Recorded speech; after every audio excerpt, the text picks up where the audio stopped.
Assalamualaikum warahmatullahi wabarakatuh. Salam, Om Swastiastu, salam kebajikan, namo buddhaya, salam sejahtera bagi kita semua. Pada kesempatan kali ini, kami dari kelompok 3 akan mempresentasikan asesmen UTS yang mana sudah menjadi tugas matkul MOPL. Boleh di next.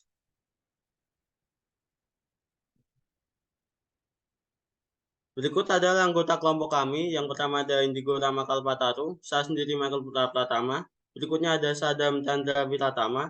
Selanjutnya ada Nisa Ramaputri dan juga Faiz Nurnihaya.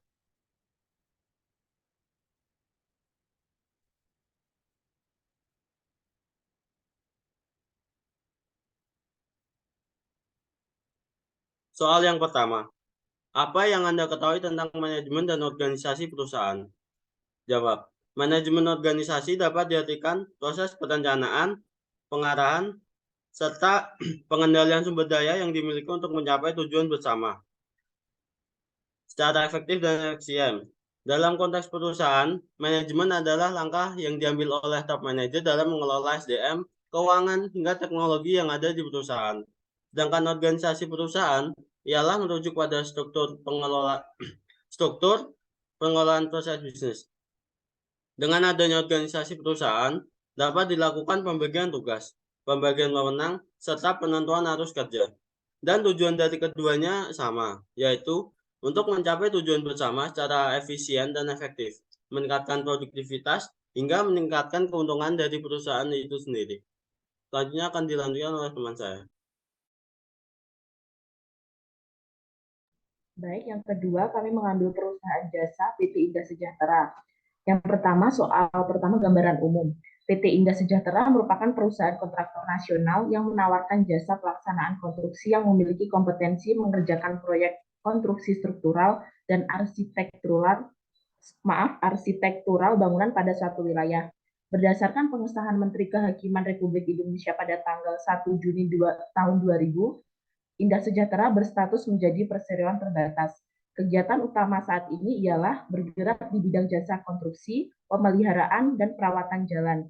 Hal ini sejalan dengan lingkup usaha sebagaimana tercantum yang pertama, pembangunan jalan, kedua, pembangunan gedung, ketiga, penyewaan alat berat, dan yang terakhir, pemeliharaan dan perawatan jalan. Visi PT Indah Sejahtera yaitu menjadi perusahaan konstruksi berintegritas terbaik yang memberikan solusi bagi para pemangku kepentingan. Untuk misi PT Indah Sejahtera yang pertama, memberikan kontribusi, memberi nilai tambah, dan memberikan kesuksesan yang signifikan bagi klien. Yang kedua, menjadi mitra utama dalam bisnis konstruksi. Yang ketiga, memberikan nilai maksimum ke seluruh stakeholder dan terus tumbuh secara berkesinambungan. Dan yang terakhir, berkontribusi pada pembangunan bangsa. Selanjutnya, ini merupakan struktur organisasi PT Indah Sejahtera. Yang pertama terdapat direktur, yang kedua di bawahnya terdapat jenderal, dan di struktur organisasi PT Indah Sejahtera memiliki 6 manajer. Yang pertama ada manajer IT, manajer personalia, manajer pemasaran, manajer konstruksi, manajer produksi, dan terakhir manajer keuangan, di mana di bawahnya memiliki staf-staf.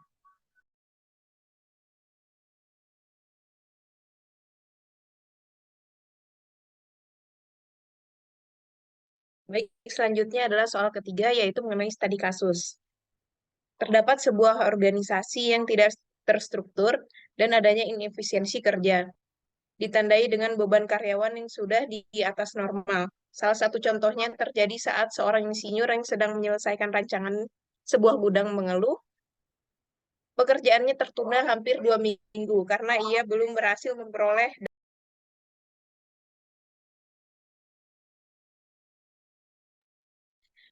data mengenai ukuran pintu gudang. Kepala bagian konstruksi yang seharusnya memberikan data-data tersebut tidak pernah ada di tempat kerja karena sibuk rapat dan pertemuan di luar kota. Perusahaan pun mengalami masalah dalam pembengkakan anggaran yang dikarenakan tidak menerapkan prioritas pada program kerja tiap divisinya. Namun, dengan berbagai masalah tersebut, perusahaan mengambil tindakan untuk melakukan PHK kepada 700 karyawan guna meningkatkan efisiensi. Konsultan merasa tindakan direktur tersebut tidak tepat karena beban kerja tidak sebanding dengan kemampuan karyawan. Untuk menjawab permasalahan tersebut, kami memiliki beberapa cara dalam permasalahan yang dialami oleh perusahaan tersebut. Ada beberapa solusi yang menurut kami dapat meningkatkan kinerja karyawan maupun perusahaan agar lebih efektif lagi. Poin pertama yaitu perusahaan harus memiliki sistem yang terstruktur secara sentralisasi dan desentralisasi. Adanya divisi pada perusahaan dimaksudkan supaya karyawan dapat dikelompokkan sesuai dengan kualifikasi dan keahlian, sehingga mudah untuk melakukan pelatihan lanjutan. Serta dengan diterapkannya rantai komando atau chain of command, diharapkan agar tiap individu melaporkan kepada manajer, kemudian manajer melaporkan kepada pimpinan mengenai hasil kerja mereka. Pada poin kedua, yaitu perusahaan dapat menilai level organisasinya menggunakan rentang 4 maupun 8 agar lebih mengetahui penindakan dari struktur organisasinya, di mana dengan jumlah karyawan yang lebih dari 700 orang pada perusahaan ini, rentang nilai 4, perusahaan berada pada level 6, dan pada rentang nilai 8, perusahaan berada pada level 4-5. Selanjutnya, pada poin ketiga, kemudian perusahaan dapat menerapkan sistem birokrasi dalam menetapkan program prioritas pada perusahaan, sehingga pimpinan dapat mudah dalam mengambil keputusan yang nantinya dapat mengurangi pembengkakan maupun kekurangan dana.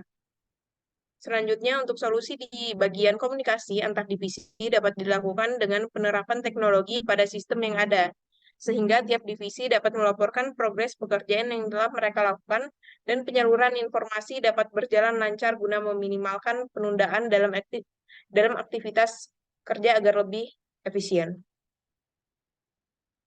Kemudian poin selanjutnya, untuk mengurangi aktivitas atau gerakan yang tidak perlu, sistem kinerja di bagian fasilitas juga menjadi salah satu kunci utama agar produktivitas dapat meningkat, sehingga waktu yang diperlukan untuk menangani suatu proses tidak banyak terbuang. Lanjutan untuk soal nomor 4. Apa yang Anda ketahui tentang struktur organisasi?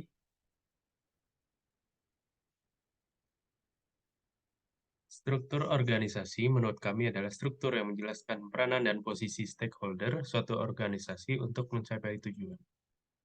Struktur organisasi menurut Robbins dan Coulter adalah pengaturan formal pekerjaan dalam suatu organisasi. Struktur ini yang dapat ditampilkan secara visual dalam bagian organisasi juga melayani banyak tujuan. Ada 3 komponen kunci dalam definisi struktur organisasi. Yang pertama, struktur organisasi menunjuk hubungan pelaporan formal, termasuk level dalam hierarki, dan rentang kendali manajer dan supervisor. Yang kedua, struktur organisasi mengidentifikasi pengelompokan individu ke dalam departemen dan departemen ke dalam departemen dan departemen ke dalam organisasi total. Yang ketiga, struktur organisasi mencakup rancangan sistem untuk memastikan komunikasi yang efektif, koordinasi, dan integrasi upaya lintas departemen. Oke, selanjutnya yaitu soal nomor 5. Jelaskan struktur organisasi yang digunakan dan analisis kenapa menggunakan struktur tersebut. Ini untuk lanjutan soal nomor 2. Jadi jawabannya menggunakan struktur divisi.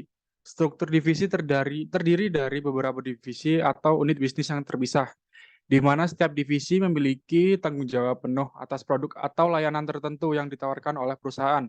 Setiap divisi biasanya memiliki manajer khusus dan staf yang bekerja dalam divisi mereka masing-masing. Struktur divisi memungkinkan perusahaan untuk fokus pada produk atau layanan tertentu yang dapat meningkatkan efisiensi dan kinerja. Struktur divisi juga dapat memungkinkan perusahaan untuk lebih responsif terhadap perubahan dalam pasar atau lingkungan bisnis.